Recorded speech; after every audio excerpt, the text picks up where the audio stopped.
Welcome to Business Budget Model. Today we're going to be dealing with the assumption sheet. For any help, you can download the user guide from the website www.budgetbusinessmodel.com or email us at support@budgetbusinessmodel.com. To access the assumption sheet, we can either click on Assumptions on the navigation page. Alternatively, we can just select the sheet at the bottom. The assumption sheet deals with items such as the budget scenario, where you can select which of the three scenarios you are budgeting. I'm going to go into more detail on that in another tutorial.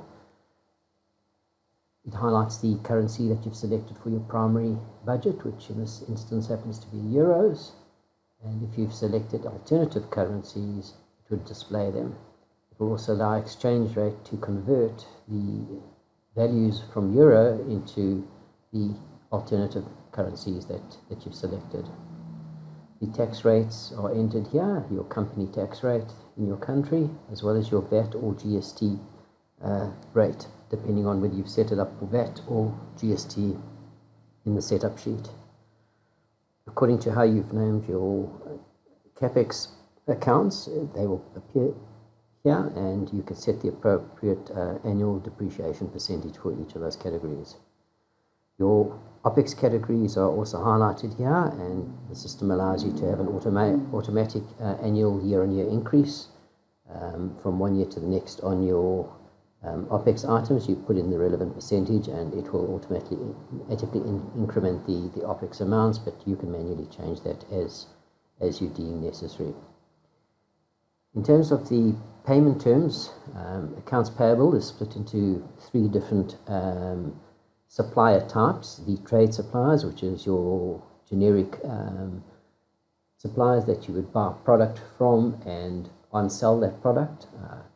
You can then define how you pay each of the suppliers with the split of the purchases across the categories. So there's trade suppliers, OPEX suppliers, and CapEx suppliers, and each of these could be different.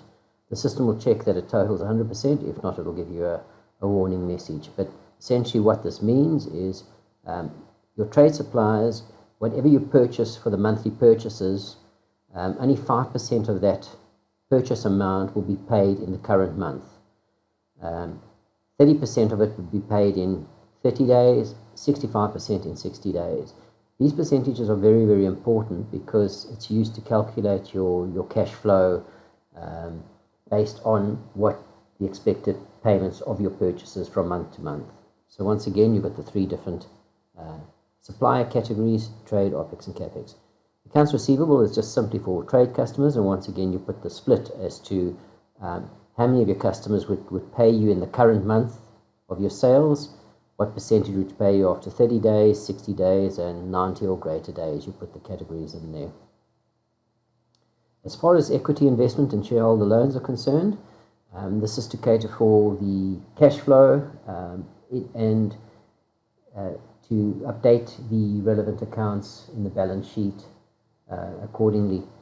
So there are three tranches of investment that are allowed for.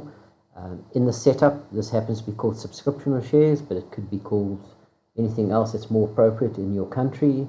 In Europe, there's options like contribution beyond capital. So if that's what you use, you would go to your setup sheet and change the terminology from subscription of shares to contribution beyond capital.